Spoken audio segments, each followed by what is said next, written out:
That's unfair. But it is what it is. Mother-in-law got accepted on the double one in less than 3 hours. That's wow, you got some waiting over a year. Yeah, it's been a long time.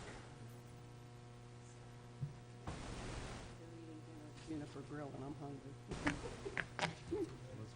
You guys all ready down there? Ready. Ready?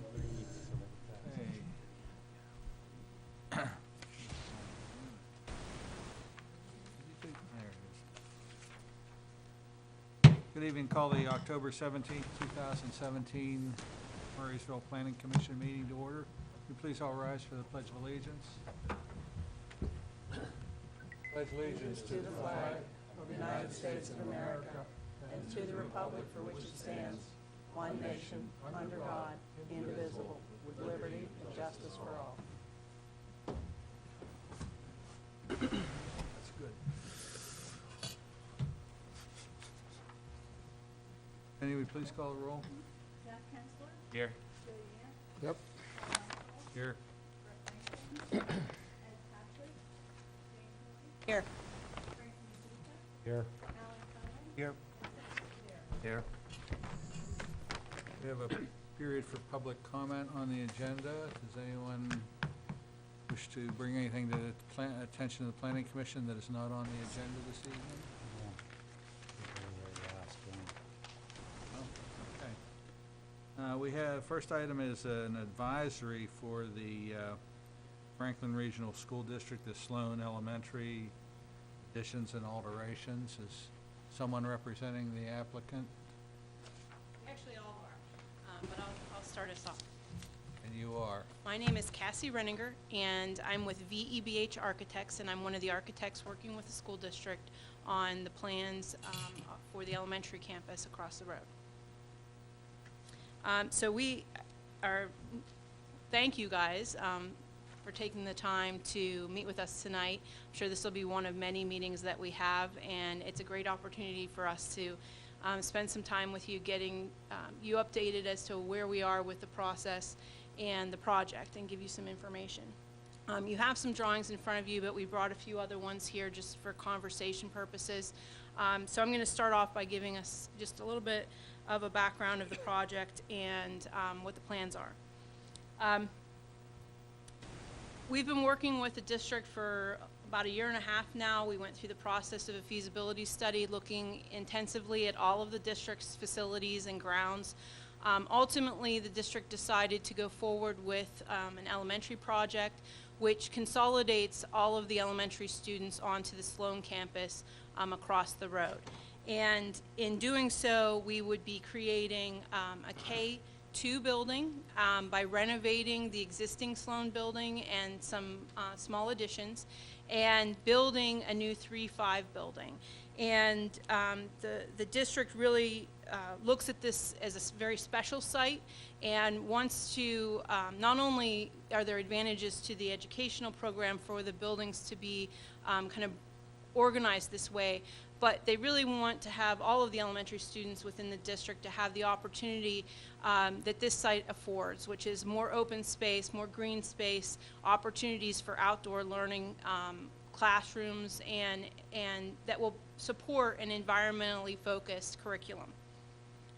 I'm joined tonight by representatives of the school district, as well as quite a few of our qualified professionals. We have John Frederick with R.A. Smith, and he is the civil engineer. We have Nancy Roman, who will be working on landscaping, outdoor learning classrooms, and play spaces. She's with Pashik MTR. Bob Getz is with Trans Associates. He's our traffic engineer. And then we have some folks here from the district as well. Superintendent will be joining us. He had another meeting he's going to try to get here. So if we look at this colored plan here, this darker outline here is, can you hear me if I stand Yes, back? we can. Okay. It would help, though, if you used the microphone. Okay. See what I mean? Yeah. Okay, Inside joke, don't worry. the darker building here is the existing Sloan building, and these lighter red areas are the proposed additions. And the new building is on this portion of the site. If you look out the window right now, you would see that the existing drive, as you go onto the campus, it basically goes straight up to the front of the building, and there's this turnaround here in the front. And if you've ever been there in the morning, you see the vehicle, the parents driving, the staff driving, the buses, they're all trying to get around this turning circle. So one of our main objectives with the site development is really to improve site circulation and traffic flow. On this side of the campus, one of the things that we're doing is realigning the drive to really separate what's happening for the buses in this loop and the parents in this loop. And the drive will take you right into the parking lot, which we have expanded to accommodate the somewhat larger enrollment within the building.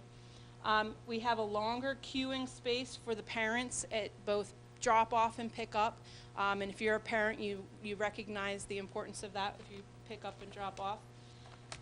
And then we have the bus drive. So the buses currently come in this way, but we've expanded this loop to allow for more queuing space, stacking space for the buses. And then also the buses will be able to align along the curb. Right now they are in kind of a herringbone pattern, which requires them to do some backing up, which is an unsafe condition. So really a lot of this alignment here is about safety.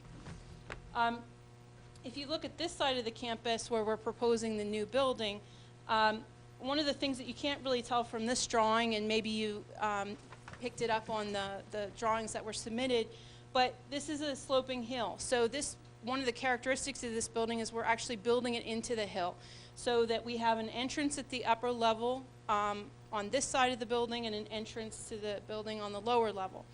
And this portion would be designated for the buses, drop off and pick up, as well as staff parking. So you can see that we have really good separation here with the buses for both buildings being served on this lower roadway, keeping all the parents off of this area. This has been really important in the discussions that we've had with the district on how everything will operate on site. We also plan on having some gating in here so that this is actually separated, other than at evening events or for emergency. The parents really are not driving through this bus area. It's really reserved for buses and staff. We're creating a second driveway off of Crowfoot up here. So this is the Crowfoot Road here. Second driveway, which aligns with the development. And this would be the parent drop-off and visitor parking area for the new building. So once again, really good separation between the vehicular traffic as well as the buses.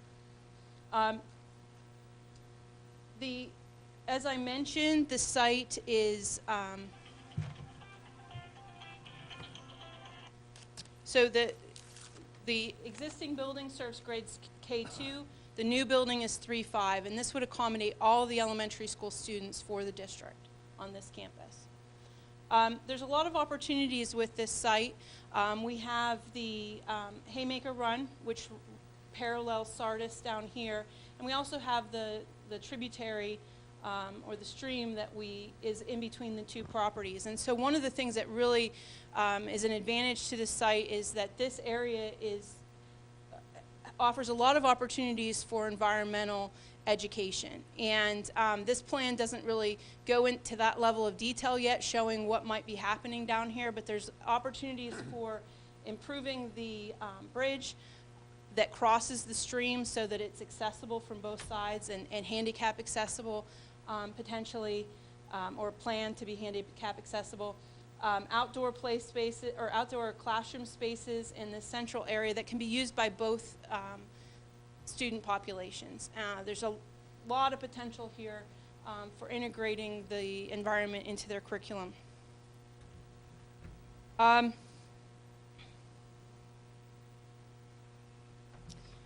of the things with our new building is that not only does it allow for the two-sided entrance at two different levels, similar to the way that this building works, but it also lets us reduce the footprint of this building, leaving more open space and reducing runoff. We feel that as we were developing the plans for this building, that was a really important feature, was to try to keep the footprint down and maintain more of the open space and have less impact on the overall environment. We're trying to maintain quite a bit of the vegetation that's along the stream and not really infringe on that very much, as well as some of the larger trees and groves of trees that are along Crowfoot.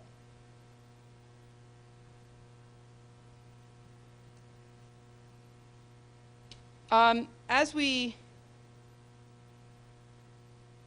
look at the design of the buildings, I have brought some very conceptual kind of elevations. At this point, this is just kind of to give you the character of what's happening.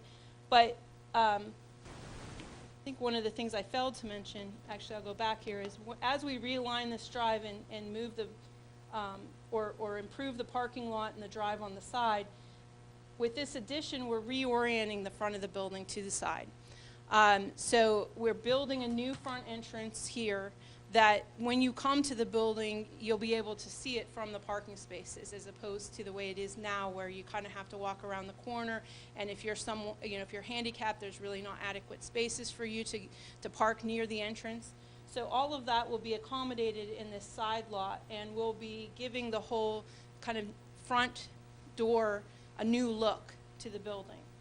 So in these renderings here, you'll see some of the imagery that we're working on, very conceptual at this point, but this is looking at that side where we have the additions, the main entrance here, giving it a little bit more openness, a feeling of openness and volume at the entrance.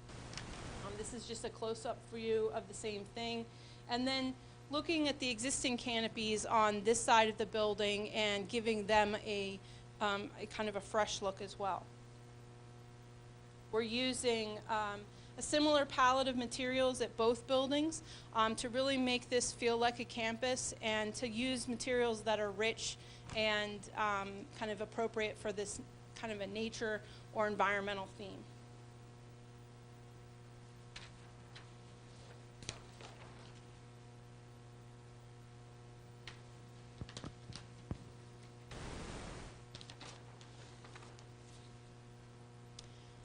The new building is an interesting form because the way that it's built into the hill. So along Crowfoot and around the front, where it is at the upper elevation, it really reads as a 1- and 2-story building. We call this a 2.5 because portions of it are 1, portions of it are 2, and portions of it are 3. So if we use the average grade elevation around the building, we're at 2.5 stories. So here's some views. Once again, these are kind of massing studies, but this is looking from the intersection of Sardis and Crowfoot up at the building, and we want to show that we're trying to break the elevations down so that it doesn't look institutional. It gives a sense of scale that we think is appropriate for the setting and for the neighbors. As we move further up Crowfoot, once again you can see this is like a 1-story piece, and then the 2-story piece behind. And then as it steps closer to the stream, we have the classroom wing, which is a 3-story portion of the building. This is from the upper portion of Crowfoot, where the road is actually higher than the site. And so while we're also, looking at having the building so that it's not towering over the neighbors, we also want to make sure that you're not looking down on it. So we're really have gone back and forth quite a few times on siting the building, as well in elevation, as well as back and forth from the road, in order to really satisfy kind of both criteria of the way that it fits into the neighborhood and how it can be seen from various locations. We don't show landscaping on here yet, but just to give you an idea of what it's looking like, some main entrance and rear entrance kind of imagery here as well.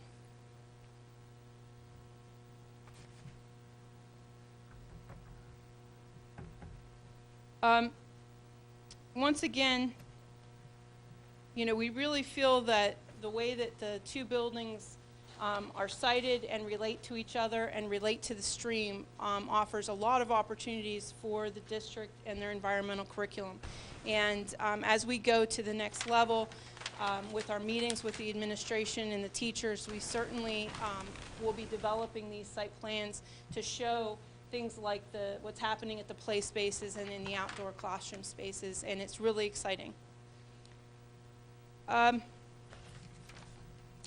going to ask that John Frederick come up and talk a little bit more detail about what makes this site unique and how we're handling those features in our site design.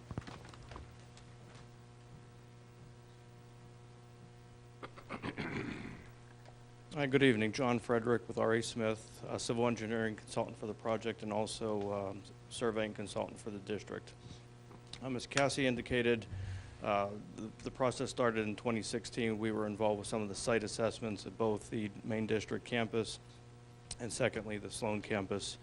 As the project evolved on our end, we were retained by the district directly to conduct the field surveys of both campuses.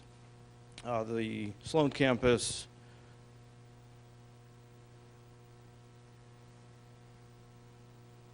under the colored rendering, the Sloan campus itself is a 99-acre site bound by Sardis Road in a north-south direction and Crowfoot Road in an east-west direction, Crowfoot to the north. The site is bound by residential properties and the municipal complex across the street here on Sardis Road. An athletic field, soccer size, as well as a baseball field is situated in the north limits of the property, north of the tributary to Haymaker Run. As far as some of the unique aspects, as Cassie indicated, Haymaker Run is one of two high-quality watersheds within the municipality, noted through Chapter 93 designations with the state DEP. So some of the provisions in regard to site work, impacts as we think through the process of erosion sediment control, the NPDES process, adds a lot of layered and more strict and stringent criteria for erosion sediment control, earth moving activities, so we have to go through that process. We've met several times already with the Westmoreland Conservation District, actually had a site walk with them several weeks ago. Had some very good feedback in regard to the plans as presented to date, as well as ideas and provisions for stormwater management due to the increased runoff.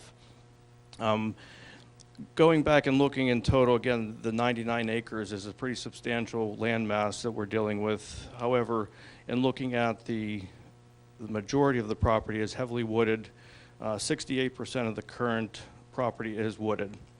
That will remain. There's no plans to disrupt any of the woodlands or mature wooded areas behind the existing Sloan Elementary and the footprint that Cassie talked about for the 3-5 building.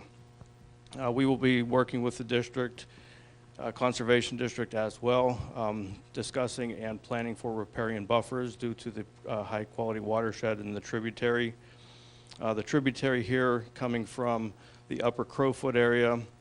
The site is bound also by the Westmoreland Conservancy property and Crowfoot Gun Club, and then residential areas bounding the south, southeast, and northern limits of the properties. Again, municipal property across the street here on Sardis Road, as well as the Beto Wink golf course along the southwest corner of the property.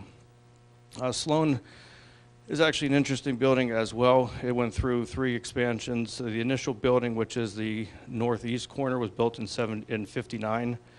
The north-south wing was built in 73, and then the southwest corner built in 95, and then a renovation in 2004. Some of the other interesting as far as the existing bridge on Sardis, that will retain and maintain an existing entrance to the K-2 building. And as Cassie talked about, the realignment of the driveway entering the south parking field for the parent drop-off. At this point in time, the pavilion that's situated here at the lower field, it'll be just to the west of that, so there's some integrated parking to accommodate the use of that facility. as well as in circulation around this parking lot. Cassie did talk about the bus traffic and circulations.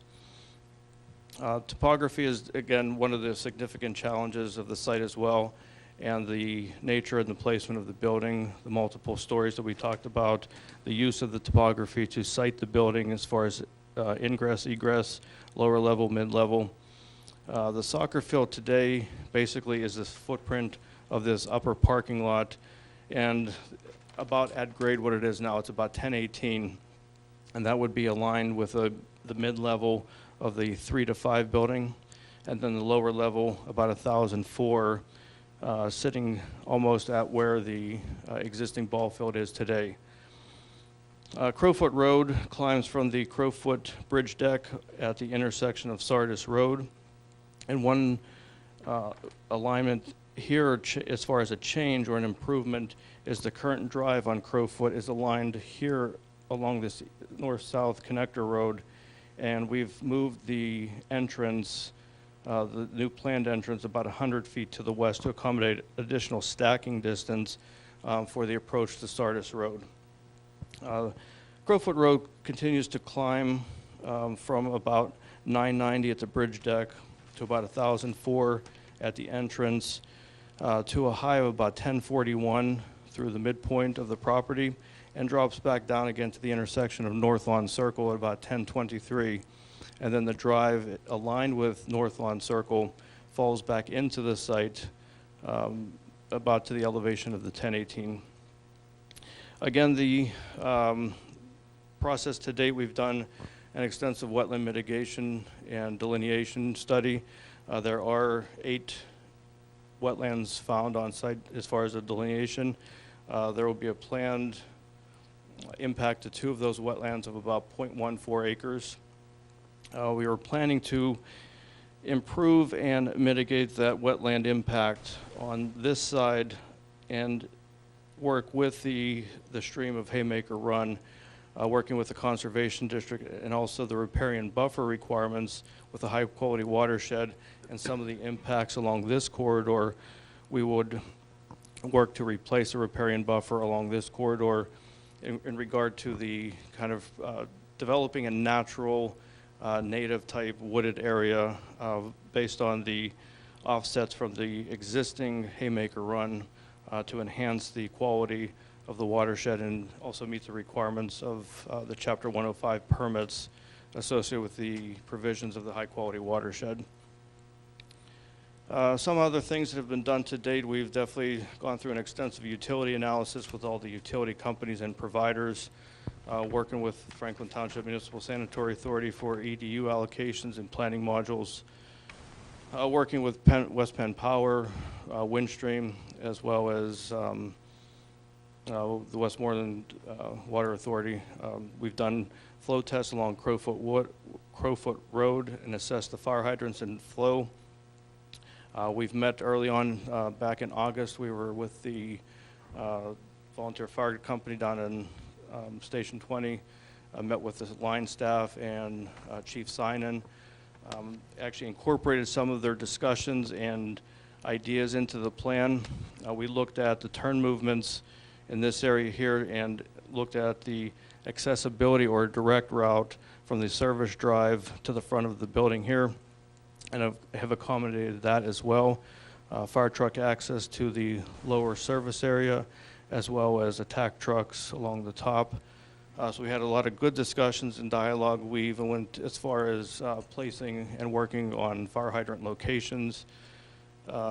Working with Chief Sinan as well, we got turn movements and vehicle information on the 3 ladder trucks that would service this campus.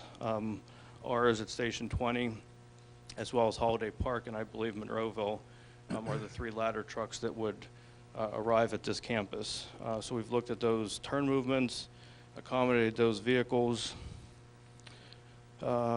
Moving forward, I guess we were actually this week working with the geotechnical consultant, performing infiltration testing to assess stormwater management and attempt to finalize plans for the stormwater approach for this site and the post-construction stormwater analyses for the development.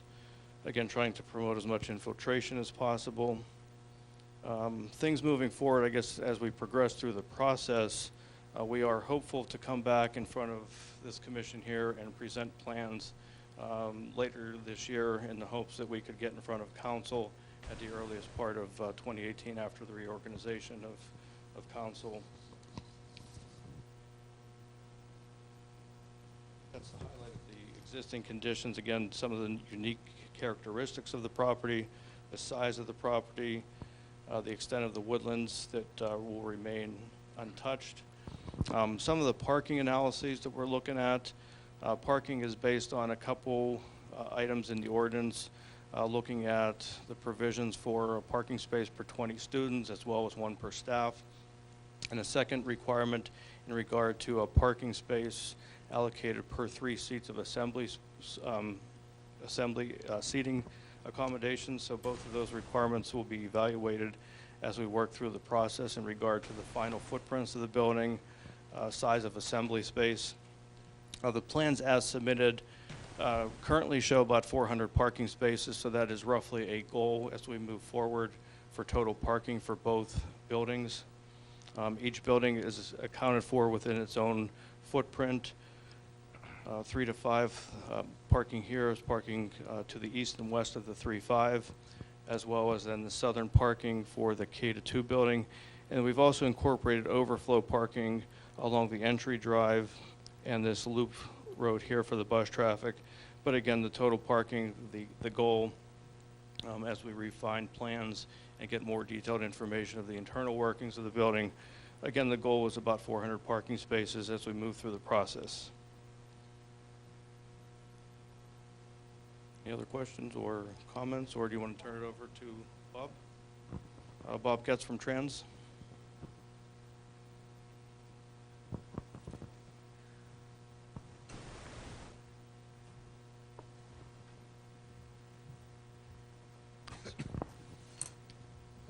Good evening. My name is Bob Getz, principal at Trans Associates. We're the traffic consultant on the project.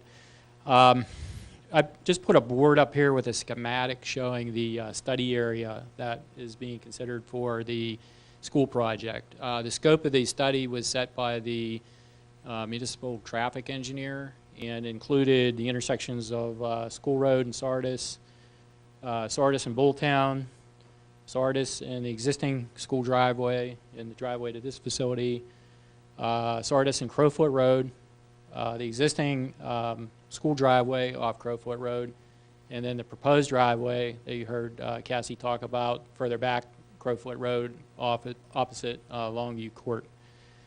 So the way we set about doing these traffic studies, we collect data first. In this case, we actually had some data from the master plan study that was collected earlier this year, obviously when Sloan was in session. Some of it was collected just recently. The intersections at Bulltown and School Road were added by the municipal traffic consultant, so we collected some recent data there.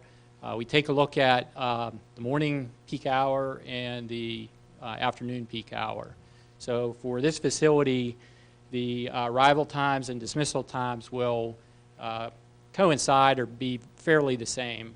They may be just a couple minutes different, but they will be pretty much the same as the Sloan students, their arrival and dismissal time is now. So we looked at 1 hour in the morning from 8 to 9 a.m., and then the afternoon hour was from 3 to 4 p.m.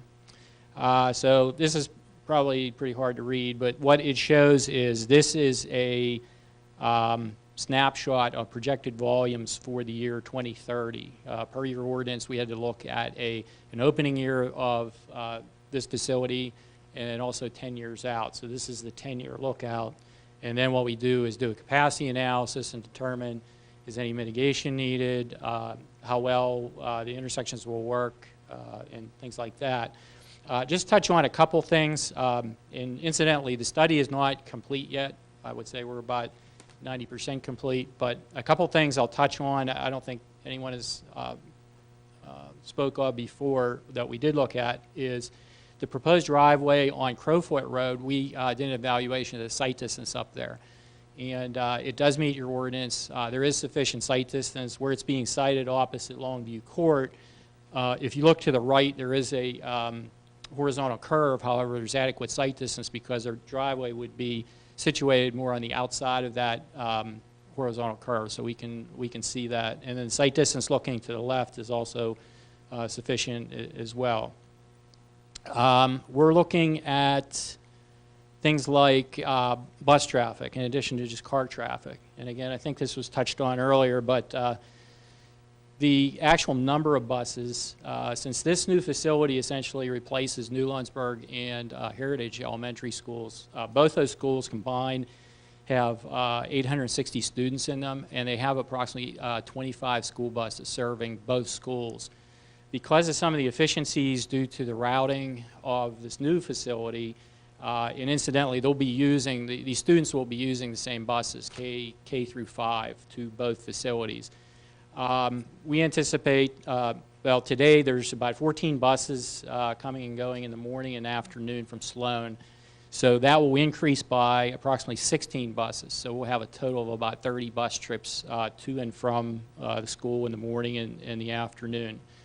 I'll just touch on briefly, I'll refer to the colored rendering here, but how this would work would be the buses, first of all, would use Crowfoot Road, take the driveway, and I think as John spoke of, it's being realigned slightly further back Crowfoot to allow more additional queuing space.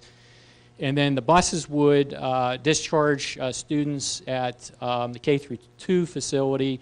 Then they can continue on, go through the bus loop of the new 3 through 5 facility and discharge students there. The curb space is sufficient that it can hold up to about 25 buses at one time. So we don't anticipate all 25 being at one school or the other school, but there is sufficient curb space to accommodate all those buses. And we took a look at that and considered that as well. Student drop-offs, I think, by parent or guardian drop-offs, I mean, pretty much Sloan would work the way it does now. However, the driveway is being realigned. Parents could drop off along this curb, much as they do today. There is a new parent drop-off being proposed for the 3 through 5 facility, obviously, and that would occur off the new driveway on Crowfoot, and then those folks could leave and go back. So there's no student drop-off in front of the new facility, so to speak. It will all be in the back, and they're separate loops. Basically, that's about as much as I have for this evening. Again, the traffic study is still a work in progress, and we hope to be wrapping up soon, and we'll submit that to the municipality when complete. Anyone else from your side there?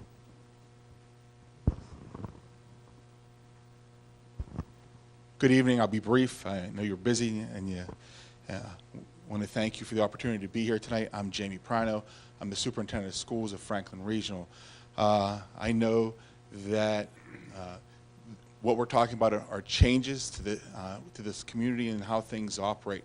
However, one of the things I want to express, and sincerely express, is the willingness of the school district, the Board of Education, and the administrative team to work with you to create the best possible situation over at Sloan, on the Sloan campus, to be good neighbors, and to really design a facility and a transportation system there, as well as the facility that adds safety, that adds security, and adds educational opportunity for students.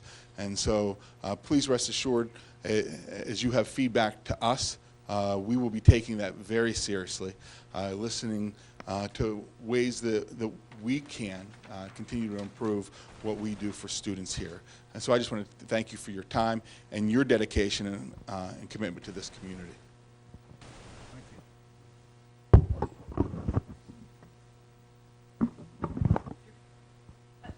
Just if there's any questions, I can maybe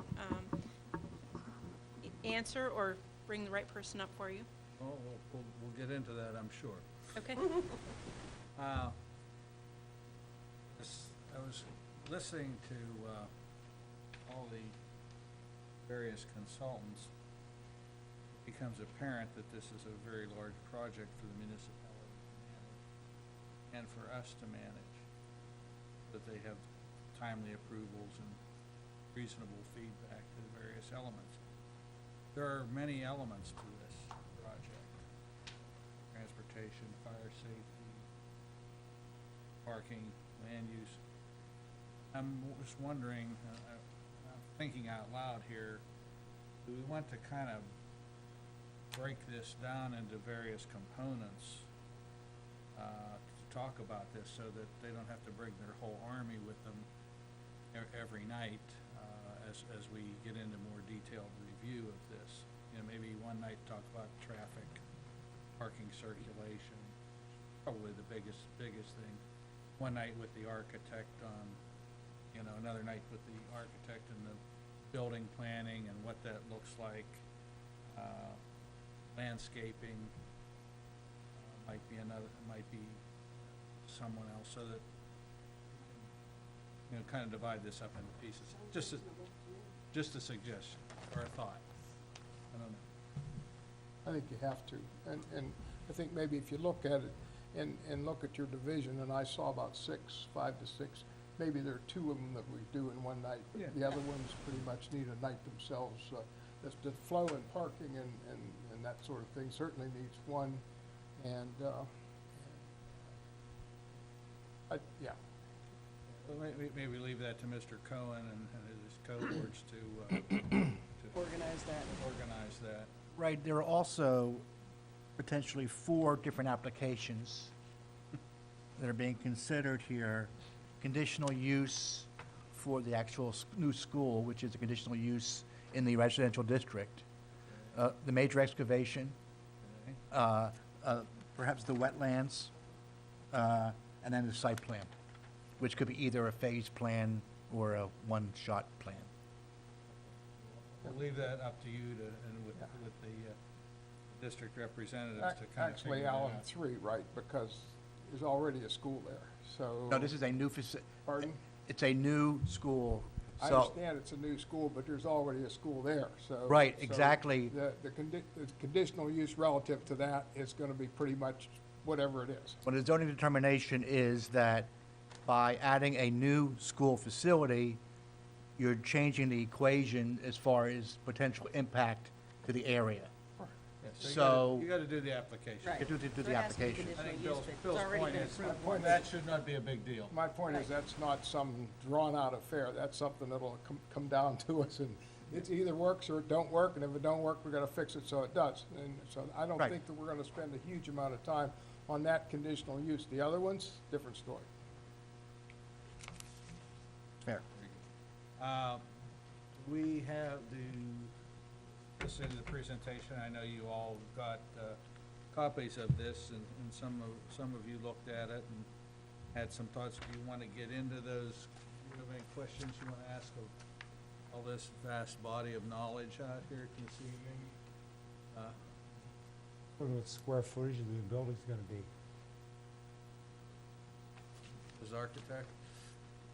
What was Frank's question? I know. Square What's footage. the square footage of the building? The square footage of the new building is roughly 130 to 140,000 square feet. What, 100 and what? Let's say 140,000 square feet. Okay, the I new mean, one's the design 140, is not finalized. and what's the old one? The old one is 89, and we're adding 10,000 square feet. So I- call it 100, all right? Yeah, it's about 100. So the new building is roughly, not quite 50%, 45% larger than the old building. And part of the reason for that is that we're, the buildings are designed for the grade groupings, so we're including in the new building some things that are a little bit different for the 3-5. That gives us some opportunities to incorporate things like a large group kind of assembly and meeting activity space into the building. That would be shared between both facilities, really. Okay, what's the current student load? Yes. That's on here. In Sloan currently, there's On the site roughly plan. 590 students, and it's projected the 10-year projections are 760 students. 590 at 760 are the 10-year projections for the Sloan building. Okay. 590 now going to 760. 60. How about the new building? What's the projected for that? The new building, just bear with me 1 second.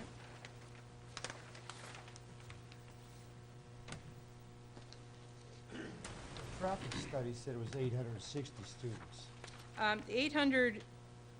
The 800 students, 820 students is the number that we're using at the new building. That's basically the current populations of No. the other two buildings? No, that's the number that you just quoted. The 860, I think, is what Bob indicated are the current number over at Newlandsburg and Heritage. So there's actually been a demographic study done by a demographer that the district had hired, and they're projecting some growth over the next 10 years. So there's growth at all three buildings, which is what takes it up to the 761 and 785. 780. If you look on the site Oh, plan. I'm sorry, It's up back here. up. I'm just 761 and asking questions. 818. Which plan, Jane? It's on the site plan, C500, top right-hand corner.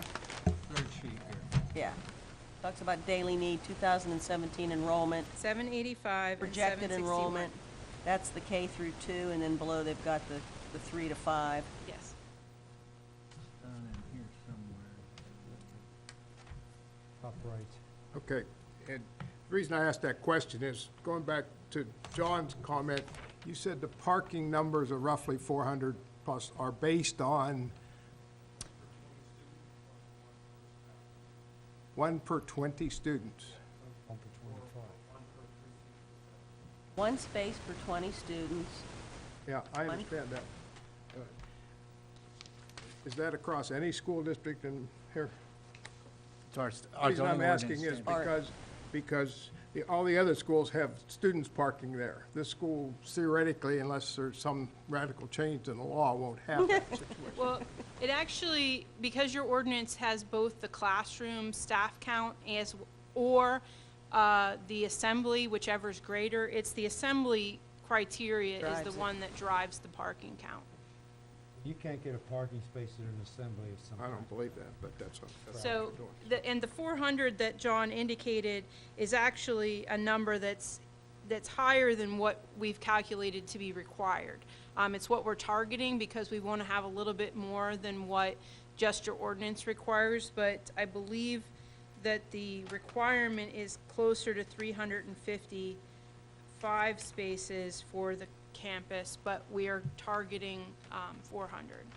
Well, the reason I asked the question is because your stormwater management's directly a function of this. Correct. And one of the things I see on here that I'm really think that you ought to think about changing is with as much stormwater outside detention management areas you have, you're showing on here 2 underground detention basins, which I just think are something that all it does is it costs you a lot of money in the future and doesn't work very well. So I don't see why, if you don't limit your parking to what you truly need, and then you don't have so much stormwater, and you may perhaps don't need all that detention. One of the things I should point out, though, is that both in his 400 number and in the, well, it accounts for overflow parking. So we're counting, like, on a normal day, we would not park. Mike, the- Mike, Mike, Microphone. Thank you for the reminder. On a normal day, we would not park along the bus drive. We call this overflow parking. So in an event, we can use that for parking, but we wouldn't park it during normal operations.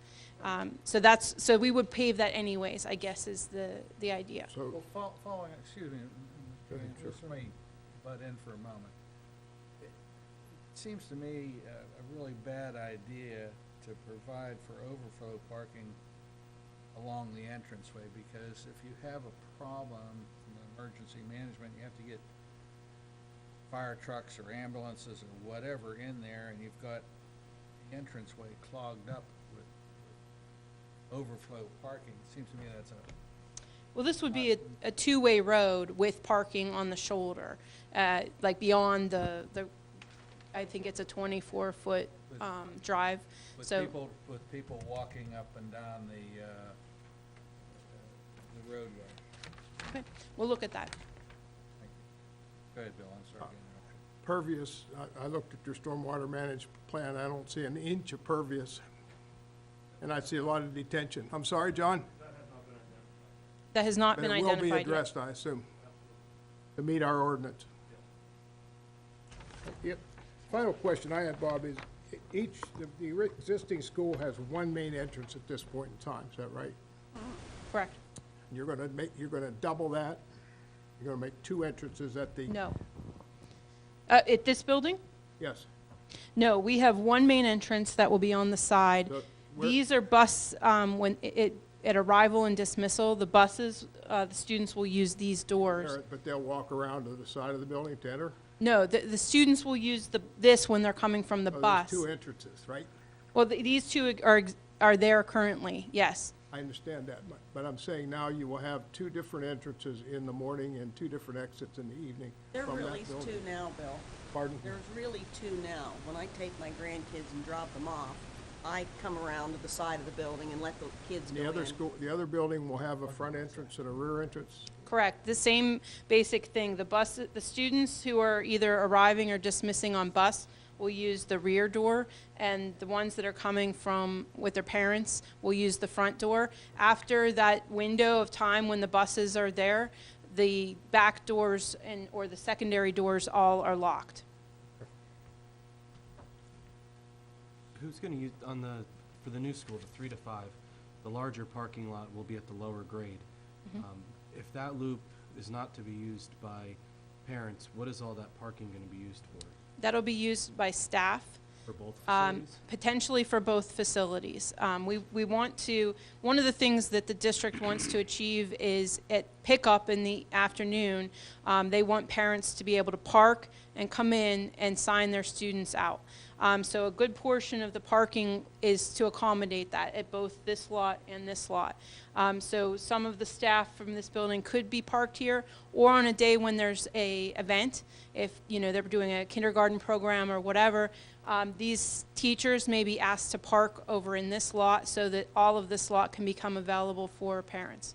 And then since it's anticipated that some people are going to have to park near the 3 to 5 but walk to the 0 to 2, is there going to be some accommodation made for, safe walking path? Yes. We actually are creating a legitimate sidewalk between the two buildings. I had a comment about the handicap spaces. I'm using my handy dandy little ruler here, thank you, Mr. Maidol. And it looks to me on the existing building on the right-hand side, the nearest handicap parking space is 120 feet away from the building. Yeah, and at the new building, go back, we got our- at the new building, it's What'd you say, Jamie? 100 and what? 120, my scale Okay, says got it. from the parents dropping kids off, 120 feet, nearest handicap. The front of the new building, the nearest is 86 feet, and the nearest handicap to the back of the building is 120. That's too far. But- For someone that's got a breathing problem or the inability to walk, if you're gonna have handicap spaces, you gotta get them closer to the building. Okay, we'll look at that. Also, she just explained to us that on the new building, once the buses are gone, the door's locked back there. So that's not, On the front, no, in the back. Whatever you want to call the front or the back. I'm talking about the rear entrance opposite the main entrance on the new building. Kind of comes off of Crowfoot. you're still gonna be able to pull in there and get in there if you need to get your kid out for a dentist appointment. No, You're not, you're going to come to this front, My the point. front one. But my point let's is, talk about the lower parking lot, Sure, the one down towards Sardis Road. right here. Okay, now, someone handicap parks there. How do they get into the new building?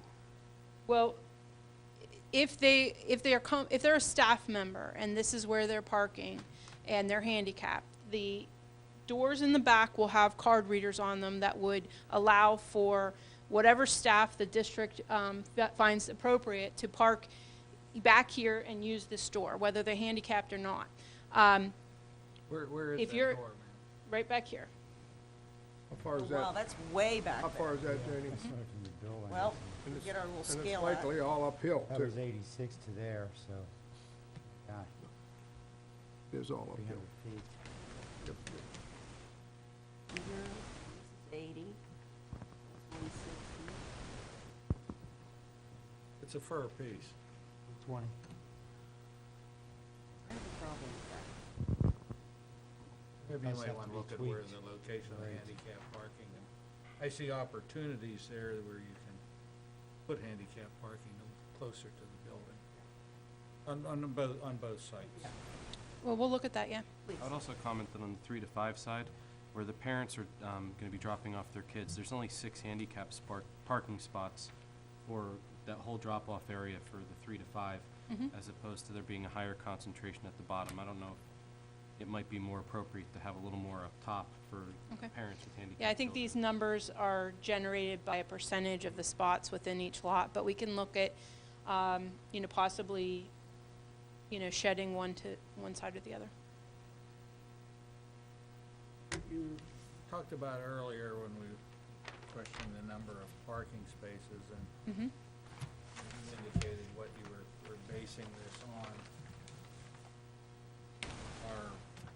our tables, but we also have a provision in there where you can provide a parking study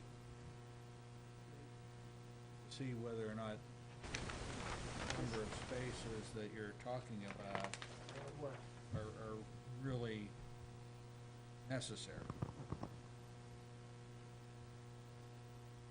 So, and I know John Friedrich is familiar with doing those types of analysis, and maybe you can take a little closer look at that, see whether or not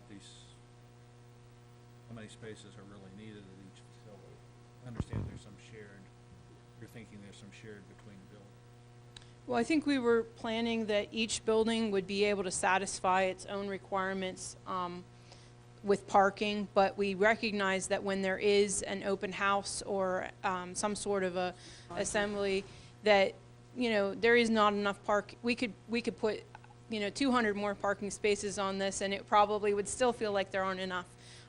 So we anticipate that the events would be staggered so that there's the benefit of being able to kind of park the whole campus if there's an event at one school or the other, but recognizing that there's going to be times during the day when there's a third grade program or whatever, and there's going to be a lot of people coming, and we want this to still be able to function on its own without interfering with the daily operations.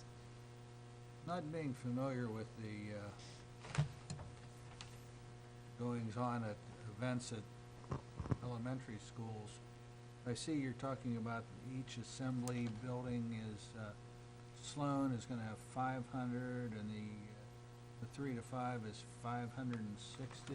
Mm-hmm. Is that, seems like quite a lot, just to me, but, I think the district would probably like to have more than that if they could. But what we're doing is over in the existing Sloan building, if you've been in the building before, we're actually going to be adding a stage type space off of the gym, and then installing a retractable bleacher system so that that gym becomes more of a multi-purpose room. And we anticipate the seating to be somewhere in the neighborhood of 500 seats. In the new building, we're going to have a large group space outside of the gym that, it's kind of like a multi-purpose space, but it would also have retractable seating, not bleacher style, but more like an auditorium style seating. And that would be the 500 and whatever that number was, 580 or 560, whatever it was. 560. Yeah. So it is being designed to be able to have performances in both buildings, and that's a common thing for an elementary school. that many seats. Yep. Bob, Or more. You haven't been to the. I haven't been there in You a haven't number of been, years. Out of it. you haven't been to the third grade Christmas Well, I asked concert, the question. because Taking mom and this year. dad go, brother and sister go, all 4 of the grandparents go, Yeah. Take him this so, I'm gonna have to come look. I mean, we definitely agree with you. We don't want to pay for parking that's needed, and we certainly don't want to add to the stormwater system if it's unneeded, but I do feel that these numbers are probably in the realm of what the district would need for these facilities. Quick Because- question about your new entrance on the far side of Crowfoot. Will that have a four-way stop there? Because you're gonna need warning signs further up Crowfoot to slow down during school hours? We do not anticipate a four-way stop, but I'll let Bob comment if it's anything beyond that. He's This is a talking. 35-mile-an-hour road. It's 35-mile-an-hour road. Microphone. Yeah, microphone, please. You could consider a school speed zone, a 15-mile-an-hour school speed zone. Typically, though, in Pennsylvania, they're governed by whether you have any walkers or not. And right now, I don't even know if there's one walker to Sloan School, meaning you need someone that actually walks to school. If you have a walker to school, you could post it 15 mile an hour during certain times of arrival and dismissal. And even though these are municipal streets, they're supposed to be permitted through PennDOT, even if they're just static signs. There's actually a permit procedure through PennDOT. They keep track of all these school speed zones. But again, we can look into it, and you know, if that's the feeling that there should be a school speed zone on Crowfoot, we could implement a school speed zone. Just looking at Crowfoot, I would think should be a 25-mile-an-hour road to begin with, but it's 35, and I was just curious as to how far away, if you did need the flashing warning signs like you have at the current school. Again, and whether it's an electronic device like those devices at the main campus, or we just go with static signs, they're permissible as well. There is again, there's supposed to be a permit procedure, even though they're not state roads. PennDOT still gets involved. Again, we can look into it further. Bob, do you anticipate any problems at the intersection of Sardis and Crowfoot? The need for some traffic mitigation there? We're still looking into it. From a capacity standpoint, that was not one of the intersections that necessarily had long delays at. What we did identify is the existing Sloan driveway at certain times had some delays. They didn't last long, and it's when naturally everybody, all the parents want to get out all at the same time after they've dropped off their child. But not so much at Crowfoot. But again, we'll be looking further into it. Mr. Collin, is this new school part of our traffic impact fee area? I was thinking the same thing when you mentioned about mitigation. I'll have to check into that. But if it is, there's traffic impact fees. A healthy sum. Would be. Based on the marginal increase of trips. Yes. What about the condition of the two bridges? I believe the Crowfoot Road Bridge was just recently resurfaced, wasn't it? Not only was it resurfaced, I believe that there were some That was- structural issues with it as No, well. it was just resurfaced. Okay, well, how is it structurally, and how's this bridge here structurally? The municipality actually does the inspections on the bridges, and we have a copy of the bridge inspection reports.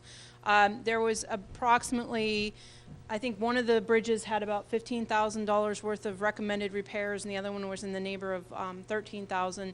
We certainly are going to take care of the repairs on our school drive and get those corrected. So we have looked at those, and I don't think that they're necessarily structural. They're more cosmetic. There's some spall in concrete. There are some, I think this one has, there were some notes about the guide rails not attaching to the bridge, but structurally they both are fine. One more question. You were talking about an environmental type educational center, none of that's drawn out. Is that going to be done by the time you come with the final proposal? The outdoor classroom Or is spaces? that going to be a work in progress as the school we're- goes on? The next submission will probably have more indication of some of the outdoor spaces, but you know, some of these things may ultimately be things that the district works with the local conservation group on developing as part of a curriculum component. We want to be able to anticipate those things now so that we have them in the, you know, kind of designed or planned for, but they may not be constructed as part of the project. Currently, that's a youth fishing project area. Correct. Is the district going to continue with that? I was going to suggest that while the conservation district's very wise in such matters, it might benefit you to talk to some people from like the Fish Commission or Trout Unlimited when you're talking about habitat improvement and educational opportunities. Mhm. Might be something good for the community to improve upon that. We are actually looking at this campus as an opportunity to create rich environmental educational experiences for our students from high school to elementary school, with high school students coming out, hopefully working to do some of that work in terms of writing grant applications, working with the various departments in terms of making sure that the habitat's not only protected, but we create situations where it can strive and create a great recreation space for our community. We have already started, we had a meeting thus far, as well as with the Murraysville Conservancy, as well as our walk with the Conservation District to make sure that we're being good stewards of the environment and protecting Murraysville, our region, and keeping it green. So our plan is to work to create those outdoor classroom spaces, but also create an asset for the community. And so when we talk about an outdoor classroom space, not only being used by our students from K to 12, but also this community when they're on that campus. Well, I'm just suggesting that you might consider some, because it is a nice fishing spot, you might consult with people that actually understand fish. Absolutely. People that know much more about it than I do, and if you've ever fished with me, you would certainly understand. I haven't quite figured out the psyche of a fish, but I work at it. So. Okay. Zach, any? One more question. With the top parking lot off Crowfoot, if there's a situation where shared parking is used because there's some sort of event at the 0 to 2 school, is there going to be some sort of, I don't see it on the plans now, but some sort of walkway that connects that upper lot with the lower lot? Or are they going to, I guess, have to go through the 3 to 5 school? We will have some kind of more casual trails along this side, but we do anticipate that if there's an event in this building that they would use both the lower entrance and the upper entrance, and we would have a kind of a 2-story lobby space that would be used by both. Is that to answer your question? If there's, at the existing school, if there's an event that they're anticipating over 500 people, it might necessitate parking at the top lot as well off Crowfoot. Are you Okay. going to get the How lower are they going lot? to get from that lot to to the old school? First of all, we anticipate that this will probably be the first overflow location. But we haven't really developed the paths along the side. There's quite a bit of grade that happens there, so you know, we definitely want to have a path along there, but it may involve some steps. Yeah, I was just asking because I did see that it was a grade, and if it was going to be, you know, an not sidewalk, you know, then it wouldn't be usable in inclement weather. Yeah, no, I believe that it will be more of a secondary sidewalk, and it will probably have stairs. Okay. Would you mind explaining to me again the bus parking at each building? Sure. So the buses will come in here. This district still has some administrative discussions to determine whether they're going to kind of pick up and drop off at both simultaneously and potentially split or switch, or whether they're going to always go from one building to the other. But the site is designed to allow either to happen. So they'll be able to and either go to the K2 building and then go to the 3-5, or go to the 3-5 and then circle back and do the K2. So either way works. In both cases, though, we're doing parallel parking against the curb for the buses. You can see here striping in this area, but this is actually staff parking here, and then the overflow parking on the driveway. So the buses would just line in a parallel manner along the curb and with the door on basically at the sidewalk. And do the same thing at the, and do the same thing over at the new building. you said something about a gate. Yes, so we plan on having a gate here, first of all, during the day to prevent parents from coming through the bus area, so that these two loops are really independent. One of the main reasons for this road to connect is for emergency access. So that gate would certainly be coordinated with the emergency folks to make sure that they have access to get through there. Being motor operated? Yeah, we've talked about, you know, automated gates. We've talked about a variety of things. No final decisions have been made about that yet, but we anticipate gating it here, and at the very least, gating it through the bus drop-off area on this side. We've also talked about potentially just gating the whole lower loop. And if we do that, that would most likely be with an electronic system, so that, you know, as either staff or buses have like the little Easy Pass type thing, they can get in there without backing it up. I'm thinking more along the lines of emergency vehicles. Mhm. Might want to consider.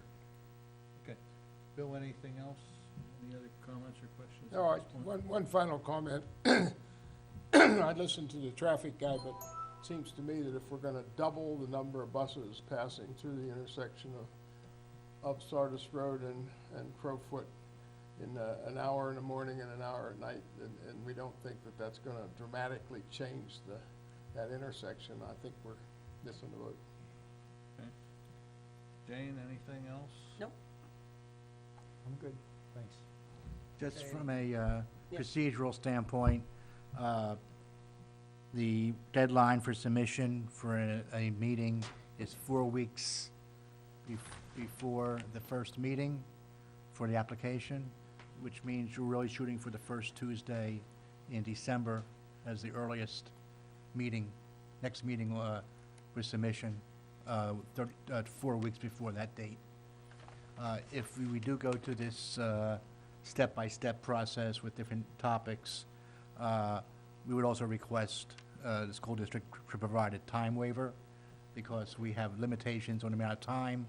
We had to have a plan before we make a decision within 90 days, so that would help accommodate that process.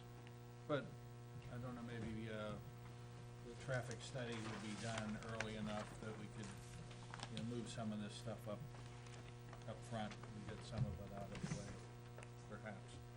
Right, and if you want to come back for another advisory before you submit, there's one more meeting well, two more meetings in November. Yeah, so, you know, if you want to have another advisory. Advisories are freebies. I don't think so. And we're nice.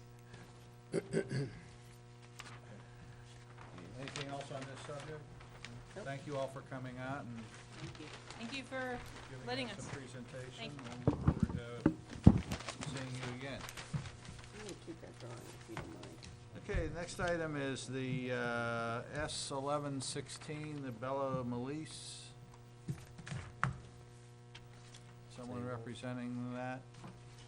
Mr. Chairman, they have requested a tabling. They provided the request to me and also a time waiver. They are completing the plans this week. So do we need to, Make a motion to table. motion to table? Yep. And move to Moved by table. Ann, second by Zach. We table Bella Melise. Yep. All those in favor say aye. Aye. Aye. Okay. Next item is the injection well ordinance, which I believe you all have a copy in front of you.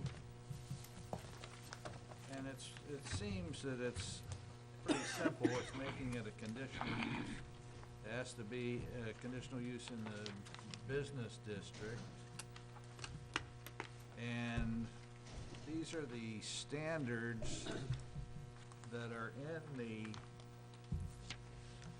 business district, with the exception, I think you added this risk assessment report. Correct. Report. The only thing that, just reading this and thinking about this and going back to the whole deal about well pads and you know, how far it shall be from everything. It seems to me you might have to define this a little bit better, because it says the minimum site required shall be 10 acres. Okay? And then you say the site shall not be located within 1,200 feet, blah, blah, blah, blah, blah. It seems to me that while the site or property boundaries may be 10 acres, it seems to me that we need to define what we're 1,200 feet from. Is it the well itself, the active area around it, Edge of the whatnot, or is it at the edge of the property? The way it reads now, it sounds like it's the edge of the property. Right, yeah. That's what it sounds like. Right. That's what, that's how it's, you can have either way. Well, why don't you think about that a little bit? Okay. I like The Unless somebody 1,200 up here has a solution to it, but I would say it's, you know, you need to talk about the active area. active area of impact, right. Zach, Oh, what do you think? Wish we couldn't allow it at all. Yeah. say what you said? I said I wish we couldn't allow it at all. Well, I think your ordinance does exactly that. If you apply all those parameters, first of all, you're taking 95% of Murraysville out when you have a business district. Right? So 95% of the town's gone from that perspective already. And then if you take the 10-acre minimum and look how many 10-acre contiguous plots there are in Murraysville Just a couple. within that business district, Just a couple. just a couple. And if you apply the 1,200-foot rule that the chairman applied, I think those are pretty much gone too, so. Well, that's also the s- I think that ordinance is the net effect of the ordinance is not to have injection wells in Murraysville. But, Facto Whether you exclusion. like that or don't like that, I think that's what's gonna happen. are you asking them to specifically identify all the products that they have brought in? Because that would stop it right there. They have an MSDS on all the products and information, data backing up what the contents are. Anything else on, that you want to add, tell Alan about on this injection well business? I think the administration's goal is to get something out there as soon as possible. Has this been advertised? It's been advertised as, no, it's been pending, yes. It's been advertised as It pending. is a pending It ordinance. has pending status. Right, so now we're going So through it the is process. what it is. Okay. Has there been a hearing on the pending ordinance? No, the hearing, the hearing will occur through the adoption process. Okay. If we did request that they disclosed the contents of what they're injecting, would that be preempted by any state or federal requirements? Disclosure may be the easier part of that. Action may be more difficult in terms of enforcement. In other words, we're going to have X material, and the municipality says, we don't want X material. Mm-hmm. So they tell us it's Y, but it's really X. Right. Or Or they tell us it's X and there's nothing we can do about it? nothing we can do about it. We just know. Well, you We could should spend, have you it could on- spend, we you should could have it spend a fortune identified, testing though. every Yeah. truck Right. that came on And site. information is always beneficial Yeah. in terms of evaluating potential impacts, but it's always sort of a step you take that may not necessarily lead you to what you Want to know. want to know or want to do with And- that information. And just playing devil's advocate, has anyone, much like Mr. Yant was getting at previously, has anyone looked at what area, what percentage of Murraysville would actually be available Well, to this use? not to the extent that we did with the other ordinance, but the measurements here are the same we have now, 10 acres, 1,200 feet for heavy manufacturing. Mm-hmm. So that's the way that's the way we have dealt with heavy manufacturing Yeah, you're not All making- along. you're not all making along. something up We're not that is changing unique. Yeah. anything we don't We have didn't now. single this use out. Right. But that's the way we've dealt with it all along, but that zoning district steadily shrunk over the last 25 years, correct? Well, the ordinance was put in about 7 years ago, so I don't, not 7 years, about 12 years ago. The availability of land for any particular use is a function of not only what's available there from a vacant standpoint, what's available from somebody else to buy. Say that last part again is what? The availability of land for a use is a function of both properties that aren't developed and properties that are developed, but the seller is willing to sell it to somebody for the right price to be used by somebody else. So if there's a piece of land there that's underutilized from the buyer's perspective, and a seller comes along and said, I will give you X number of dollars to buy this piece of property, it could be developed for heavy manufacturing. That's absolutely true, Alan, but from a practical matter, I mean, if you want to apply this theoretical BS, you can, but from a practical matter. Now, what's the site size? 10 acres, right? So that's roughly, let's see, 10 acres, it's 200 by, huh? 400,000 square feet. Yeah, but, So it's 2,000 by 2,000. so it's 2,000 by 2,000. So if, let's say you went out in the middle of anywhere and you bought 2,000 by 2,000, then you apply the chairman's 1,200-foot rule, then you've got to buy another piece about 5 times that size around it to get your area. So from a practical standpoint, you'd have to buy a huge amount of property to affect what you're doing.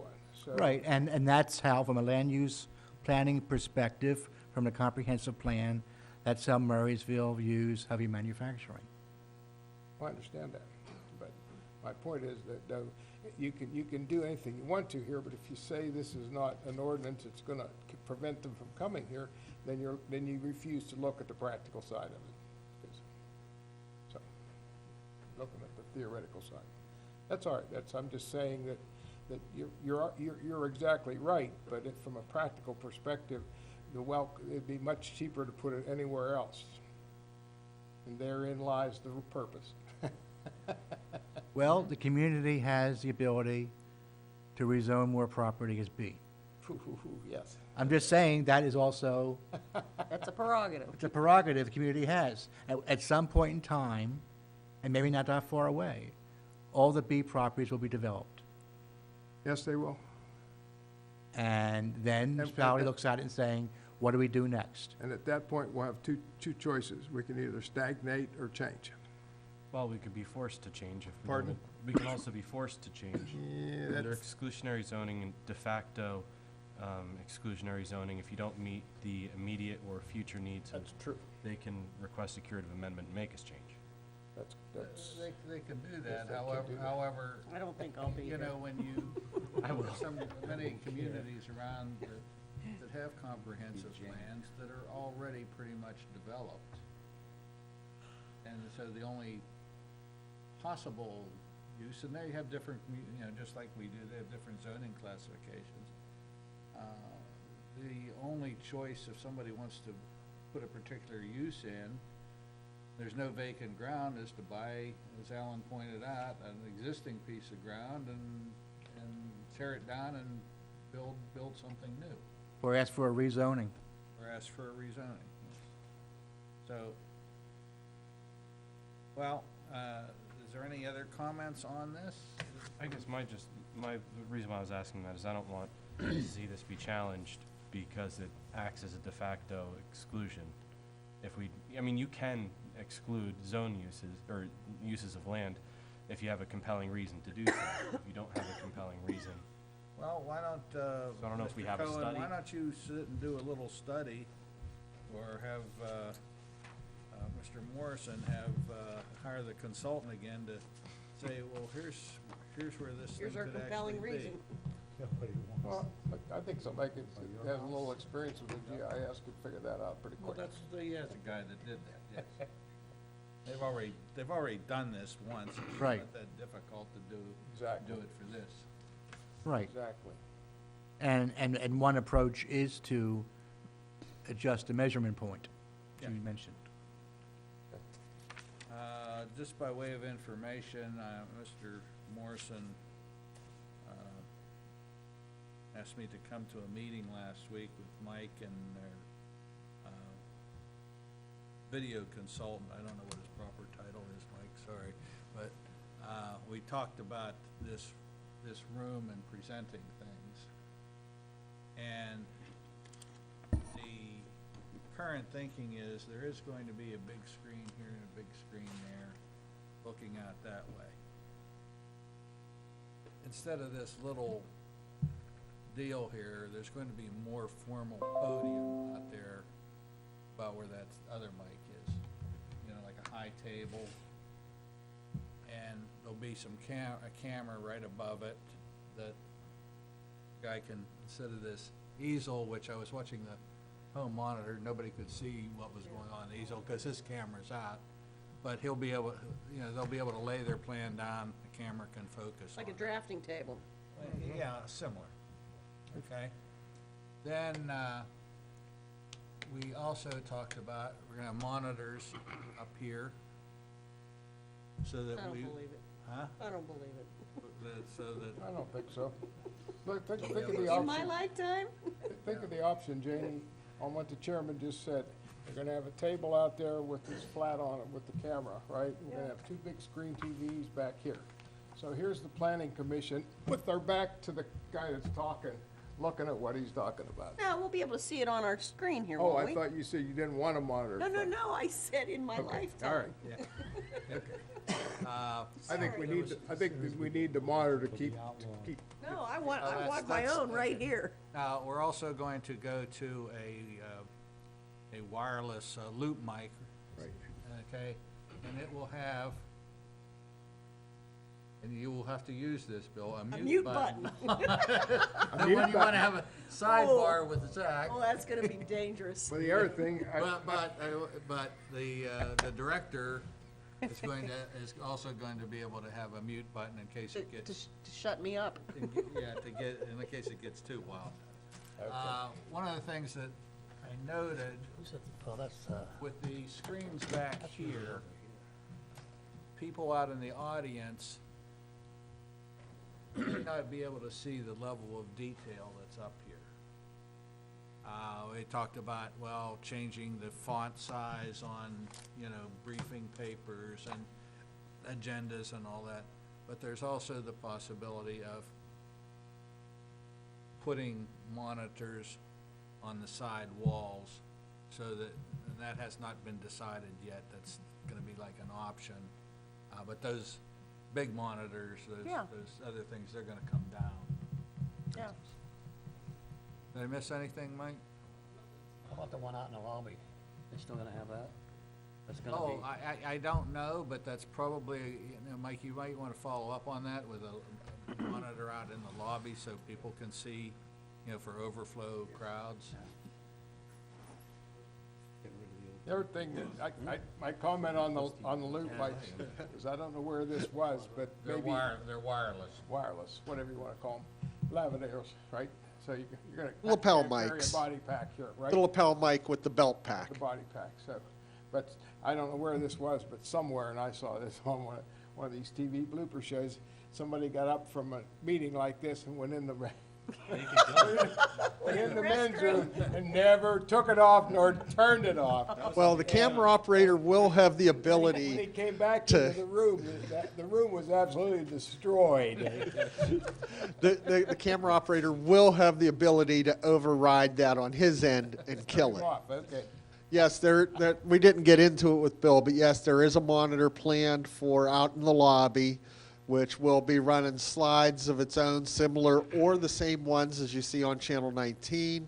It can also be used as a display for overflow for out there. We'll be able to connect to it with anything we want to send it. The one other thing with the boardroom. Next door in the boardroom, we are putting in a camera and microphone system in there for In case we have to have a meeting. meetings and interactive meetings and such. And that will also allow us to broadcast and record meetings that are held in there if needed. Okay. So that's a possible plus too for when like yins can't get into here for whatever reason, the big one, election. Yeah. We will be able to broadcast and record in there if yins so wish for that meeting. That sounds wonderful.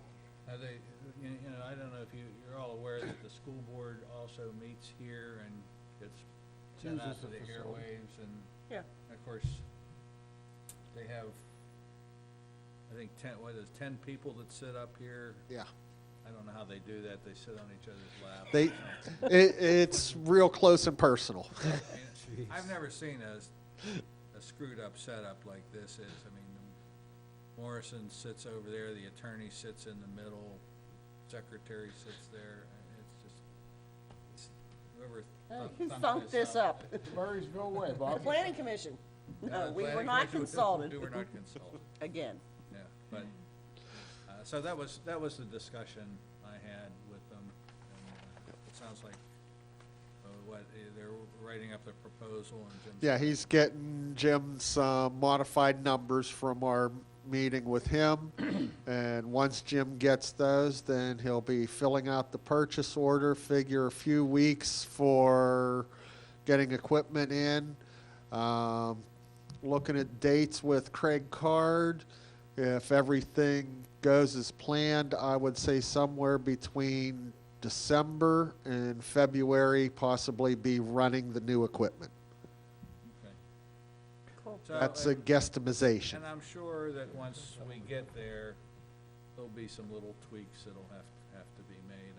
Yeah. Like I said, I had a problem even sitting halfway back there reading stuff that was, gonna be It's projected. about like us sitting here looking at those cameras up there. Exactly, Well, even, looking at that, I don't know that I can read everything that's over there, but we'll have. Yeah, what we were doing, we just, for a general idea, we took the projector and aimed it at the wall. If you look at that wall over here, you'll see the 3 magnets and the green marker up on the upper right, that square.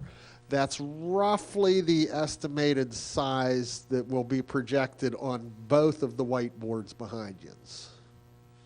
Oh, and They're gonna be also. looking at you, Tony. Also, one other thing, we are going to have individual laser pointers, so that if we're discussing sold. this, we can whip around and say, see this ditch over here, this is Yeah. what we're talking about. And if you don't like Frankie telling you that, shoot him in the eye. Now, we said we got it. Sunglasses now. That's right. We told Bob we would have to have yins under control, any users. You can't have your laser pointer privileges revoked. Okay, well, that's all right, I've had that before. Yes. Alan. Just some news on the traffic impact project. RFPs went out. This is the Sardis Road, Logan Ferry Road Bridge. Oh, yeah. We sent out RFPs to, I think, 10 firms and advertised, of course. We had required pre-submission meetings, 6 firms showed Ron, up. could you send out a little email to all members of the traffic committee? Sure. Because it's not only this group. Right. It's Right, there's, yes. a couple others. And so the bids are due October 30th at 4 PM, so I'll report on that at next meeting. These are bids to do what? To do the feasibility, the full feasibility study Fix the intersection. for the Sardis Road, Logan's Ferry intersection relocation. Okay. Does this include modifications to the Sardis Old 22 intersection? No, Was that not the recommendation of the planning commission that that be included? that was, but Okay. the council selected this project. So we're gonna just one relocate, and we're not just the gonna other. relocate the traffic 3 miles up the road. What a bunch of bull. Bob, are we supposed to not do anything about the discussion? About what? Are we supposed to talk about this, we talked about it, we're not gonna vote on this yet, I think that Alan's got to make some adjustments to the Okay. injection well. based Right. on your discussion? Right. Okay. Yeah. One other thing, Alan, could you move that picture there back a little bit, or, so I just want to look at the other parking lot. I wanted to ask a question of you. Oh, is it still on? I think, oh, yeah. Keep going, okay, right there. Are the interior islands in that parking lot required by Murraysville? Yes. To me, those interior islands do nothing but raise the price of snow removal and break snow plows. Well, it's a number, I think it's every 15 parking spaces. Well, let's flip down to the other end, because there's not a damn one down there. Go the other way, right there. This doesn't include the landscape plans, perhaps? I don't know what, Okay. you know, I don't I'm just know. saying that they don't have them there, but they do have them in the old lot, and it doesn't make sense to me. I remember your comment, Yes. your email about that, but Yeah. that's one of the things I guess we'll have to look at. Okay. Anything else for the good of the cause? Nope. So move. Nothing on our Next raised meeting agenda? is the 7th, and we're meeting in the boardroom. Boardroom. Is that medic one's here that night? Yes. Moved and seconded, we adjourn, all those in favor say Aye. aye. Aye. Thank you. I'm going. I was supposed to be going tomorrow morning, but I'm not going till Sunday now. When's the next planning Florida, meeting? pick up more pieces of my house. When's the What do next you meeting? say? What do you have to do tomorrow morning?